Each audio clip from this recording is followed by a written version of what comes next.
দলবিরোধী কার্যকলাপের অভিযোগে সাময়িক বরখাস্ত করা হলো ডায়মন্ড হারবার কেন্দ্রের বিজেপি প্রার্থী অভিজিৎ দাসকে। ভোট পরবর্তী হিংসা খতিয়ে দেখতে মঙ্গলবার ডায়মন্ড হারবার গিয়েছিলেন 4 সদস্যের বিজেপির কেন্দ্রীয় প্রতিনিধি দল। আলতাবেড়িয়ার এলাকায় প্রতিনিধি দলের গাড়িকে ঘিরে ধরে বিক্ষোভ দেখান কর্মী সমর্থকদের একাংশ। হামলার শিকার হলেও দলীয় নেতাদের পাশে পাওয়া যাচ্ছে না বলে অভিযোগ করে রীতিমতো ক্ষোভ দেখান তারা। অভিজিতের বিরুদ্ধে বিক্ষোভে ইন্ধন যোগানোর অভিযোগ ওঠে। এরপর রাতে বৈঠকে বসে রাজ্য বিজেপির শৃঙ্খলা রক্ষা কমিটি। সেখানে ডায়মন্ড হারবারের প্রার্থীকে বরখাস্তের সিদ্ধান্ত নেওয়া হয়েছে। ধরানো হয়েছে বরখাস্ত চিঠিও। দল বিরোধী কার্যকলাপের জন্যই বরখাস্ত বলে চিঠিতে উল্লেখ করা হয়েছে, যদিও চিঠি তিনি পাননি বলে দাবি করেছেন অভিজিৎ দাস।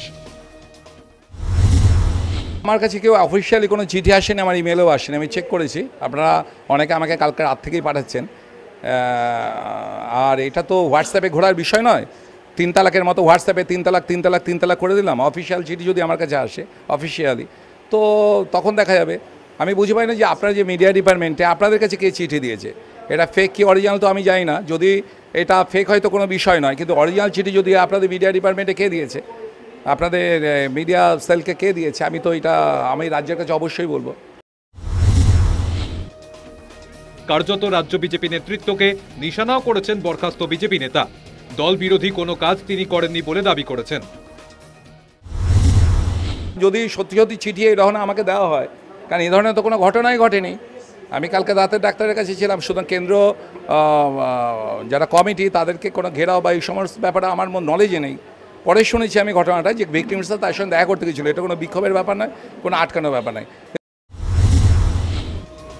ডায়মন্ড হারবারের প্রার্থীকে বরখাস্ত করা নিয়ে মুখ খুলেছেন বিজেপির রাজ্য নেতৃত্ব। দল বিরোধী কাজ করলে কাউকে রিয়াদ করা হবে না বলেও দেওয়া হয়েছে বার্তা। আমরা ভারতীয় জনতা পার্টি করি, আমাদের জন্য দেশ সবচেয়ে বড়, তারপরে দল, তারপরে ব্যক্তি। দলের উপরে ব্যক্তি হতে পারে না, এবং দলের আমাদের সবচেয়ে উপরে হচ্ছে রাষ্ট্র। এবার ওনার কি হয়েছে সেটা তো আমি ঠিক বলতে পারি না, কিন্তু দল বিরোধী যে কোনো কাজ দল মেনে নিতে পারে না।